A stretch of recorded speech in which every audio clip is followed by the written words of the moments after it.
When most people visit Hoover Dam, they snap a photo and then head home.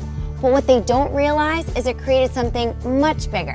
Today on Spirit of Nevada, we're heading to Boulder City to see how the dam impacted this region and how its stories still live on today. In the early 1930s, Boulder City was created to house the workers building Hoover Dam. Thousands of men traveled here from across the country, looking for work during one of the hardest economic periods in American history. The dam would go on to control the Colorado River, generate electricity, and support the growth of cities across the Southwest. Inside the museum, photographs, artifacts, and personal stories bring this important chapter of Nevada history to life. Hoover Dam is known for its engineering, but your museum here focuses on the stories of the people. What can people learn about when they come visit? The place to start is that Boulder City exists because the Hoover Dam was built. They planned Boulder City simply for a place to house workers building the dam, to keep a few people here after the dam was built to operate it. To fully understand the story of the people, you have to understand the time.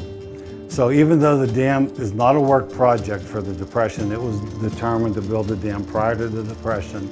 It became that because from when they signed the act to when they started construction, the Depression hit and the Dust Bowl hit the Midwest.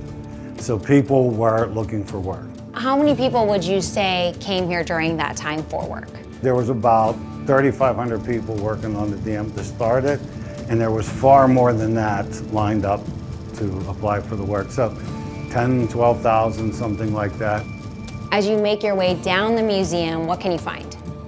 Well, you'll find some of the conditions that the workers faced along the way, some of the engineering obstacles that had to be solved. They were harsh both places. Yeah, what was that like on a typical day? Well, they worked long, hard days that depended on the job, actually. The 30s was one of the hottest decades in history here in Southern Nevada, so they were working down in that canyon in 120-degree plus heat. I can't imagine how many people passed out. Anything like that, right. And also, so they had to divert the river around the canyon wall, so they had to blast tunnels to divert that river. And so they would work in there with a lot of carbon monoxide. There were carbon monoxide poisonings type things. Yeah, dangerous chemicals, yeah. Right, so they would actually back trucks into the tunnel and use them to jackhammer out the tunnel with dynamite. And the fumes, that was diesel trucks. So the fumes from that would affect people. It was very difficult. I can imagine there was probably a lot of casualties too along the way. This is serious. On record, now that's a difficult thing too, because the records weren't great, but we have records of 125, 130 deaths. Yeah. Most of them though were asphyxiations.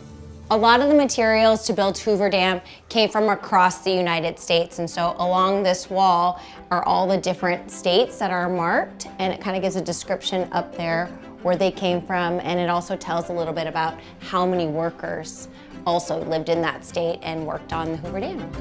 What surprises people the most about this museum? That our collections are from families around our community, as well as other families around the country as well. So it's not things that have been bought, but actually donated and shared with us. Is there anything that kind of sticks out to you that tells the story about Boulder City and the building of Hoover Dam? Yes, there's actually 2 items in our research room, our brand new research room, where we house our primary collection, and that's the 2 items I can't wait to show you, actually. And this is our brand new research room.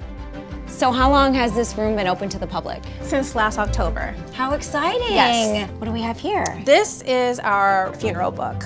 So this dates from 1932 to 1937. Wow, and you have the names in here? Yes, it records their names, how they died, in some cases, the cause of death, also whether they're married, how they're children, how it was paid for.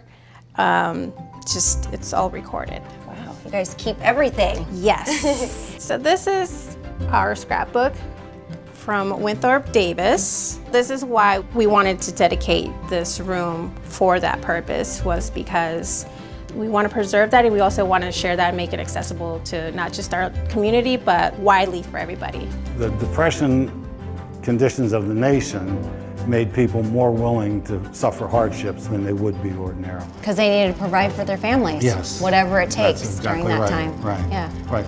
The dam came in under budget and ahead of time because they had workers that were desperate for work. The engineering was no small feat. That's incredible. Boulder City wouldn't have existed if it wasn't the building of the dam. If you're a history buff like me and like to learn more about it, then come check out the Boulder City Hoover Dam Museum. I'm Samantha with Spirit of Nevada, and I'll see you on the next adventure. Spirit of Nevada is proudly brought to you by Richard Harris Law Firm. Watch new episodes of Spirit of Nevada on the channels listed below.